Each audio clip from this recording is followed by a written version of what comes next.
2022 University of Idaho murders.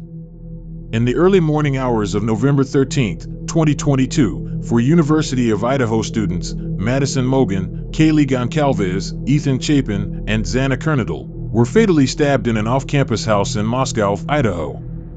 On December 30th, authorities arrested 28-year-old Brian Christopher Kohberger in Monroe County, Pennsylvania, on 4 counts of first-degree murder and 1 count of felony burglary. At the time of the murders, Kohberger was a PhD student completing his first semester at Washington State University in Pullman, Washington, located less than 8 miles (13 kilometers) west of Moscow. During the fall 2022 semester, 5 female University of Idaho students lived in a rented off-campus residence in the rural college town of Moscow, Idaho. The town of Moscow had not had a murder since 2015. The 3-story house had 6 bedrooms, 2 on each floor. Built on a hillside, the house had entrances on both the first and second floors. Kaylee Goncalves and Madison Mogen had their bedrooms on the 3rd floor. Goncalves had recently moved out, but returned to show Mogen her new car. On the night of the murders, Mogen and Goncalves slept in Mogen's room. The 2nd floor had the house's kitchen and the bedrooms of Xana Kernodle and surviving roommate Dylan Mortensen. On the night of the murders, Kernodle's boyfriend, Ethan Chapin, was staying at the house in her room. The 1st floor of the house had the bedroom of another surviving roommate, Bethany Funk. Mogen and Goncalves both grew up in Coeur d'Alene, Idaho, and had been best friends since childhood. Mogen, age 21, was a senior majoring in marketing. She was a member of the Pi Beta Phi sorority and had a part-time job working at the Mad Greek restaurant in Moscow. 21-year-old Goncalves was a senior majoring in general studies and a member of the Alpha Phi sorority. She was set to graduate the following month, finishing her studies a semester early. She had already lined up a job. Brian Christopher Kohberger was born on November 21, 1994. After graduating from Pleasant Valley High School in Broadheadsville, Pennsylvania, in 2013, he attended Monroe Career and Technical Institute in Bartonsville but dropped out a year later. In 2015, he began work as a security officer for the Pleasant Valley School District. Kohberger later attended Northampton Community College's campus in Tannersville, where he earned an associate degree in psychology in 2018. Kohberger then attended DeSales University in Center Valley, earning a bachelor's degree in psychology in 2020 and a master's degree in criminal justice in 2022. In the summer of 2022, Kohberger moved to Washington to pursue a PhD at Washington State University, WSU, in Pullman. Its campus is less than 8 miles (13 kilometers) west of Moscow.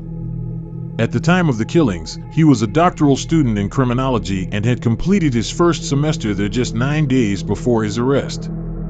Kohberger had been a teaching assistant at WSU, and less than 2 weeks before the murders, faculty members met with him to discuss growing concerns and complaints about his behavior and conduct toward women. Kohberger was terminated from his teaching assistant role on December 19th, in a decision based on his behavior and performance overall. Kohberger's defense team alleged that he was diagnosed with autism spectrum disorder. However, the judge stated he had never seen any odd behavior from Kohberger during the hearings he had presided over in the last several months, noting Kohberger by all accounts is highly functioning, and that he would not allow a jury to hear testimony on an autism diagnosis unless Kohberger himself took the stand. Kohberger wrote online that he faced mental health challenges, suffers from tinnitus, and has a condition called visual snow syndrome.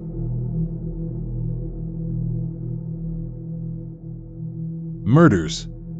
All 5 roommates and Chapin were in the house by 2 a.m. on November 13, 2022.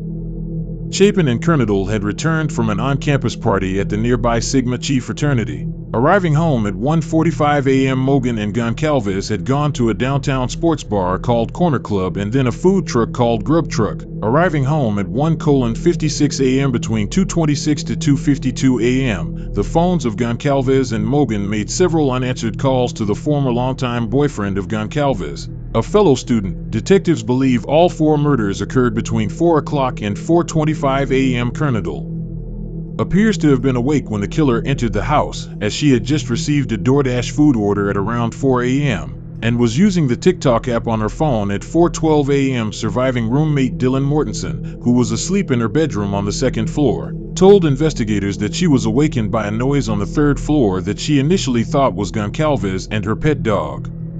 She stated she later heard someone saying something to the effect of "There's someone here." Mortensen believed this was Goncalves, although investigators believe it may have been Colonel Mortensen looked out her door but did not see anything. She stated she then heard what sounded like crying from Colonel's room.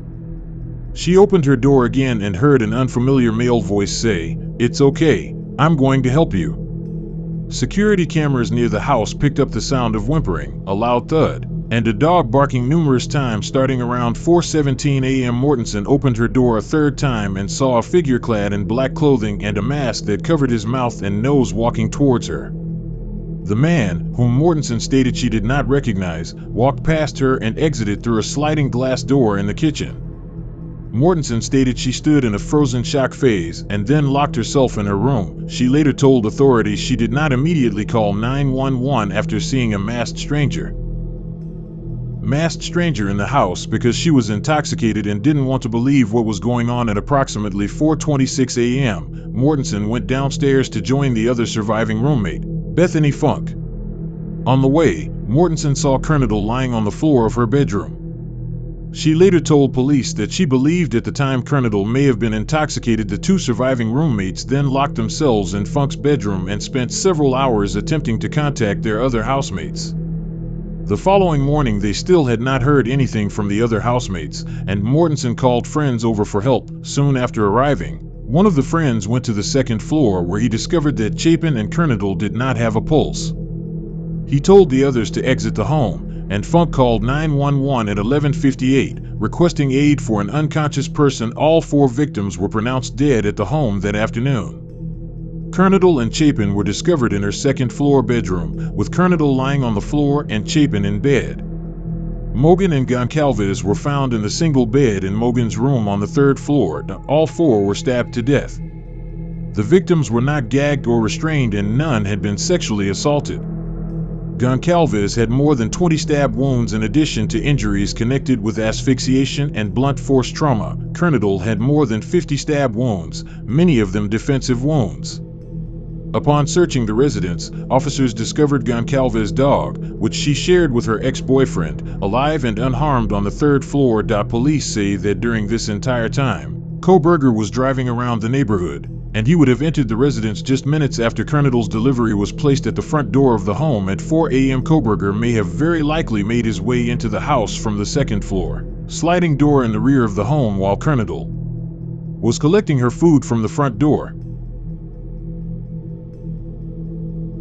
Weeks after Brian Koberger confessed to the 2022 murders of students Kaylee Goncalves, Madison Mogan, Xana Colonel, and Ethan Chapin, Bethany expressed regret over not being able to prevent the tragedy.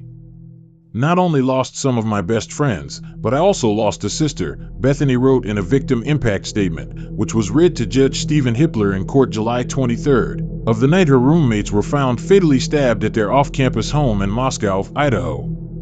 "Never in a million years would I have thought that something like this would have happened to my closest friends."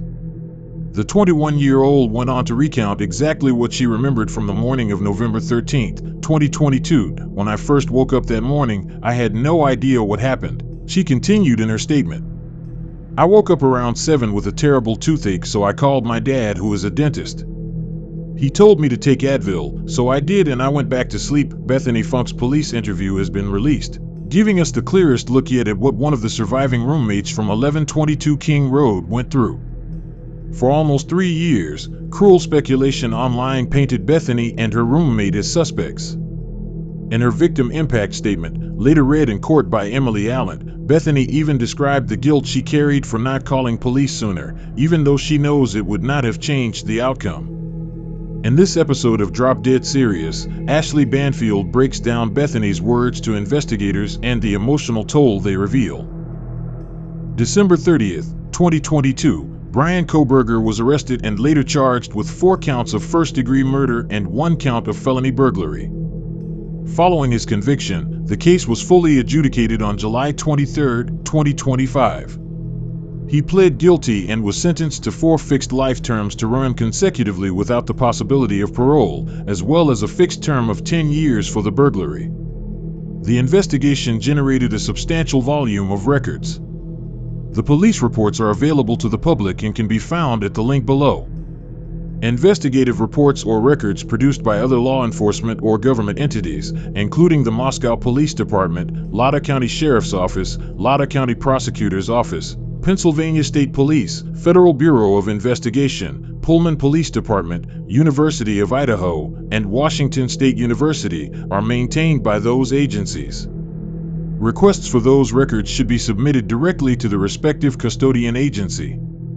Police announced they are interested in speaking with the driver of a white 2011 to 2013 Hyundai Elantra spotted near the crime scene at the time of the murders. At a later date, the search was expanded to include Elantras from 2011 to 2016. Brian Koberger, the masked man who sneaked into a rental home near the University of Idaho campus and stabbed 4 students to death in late 2022, faced their families in court Wednesday before he was sentenced to life in prison. Koberger left 2 others in the house alive, including one roommate who was expected to testify at trial that sometime before 4:19 a.m. she saw an intruder there with bushy eyebrows, wearing black clothing and a ski mask. Roughly 5 minutes later, the car could be seen on the next-door neighbor's surveillance camera, speeding away so fast the car almost loses control as it makes the corner.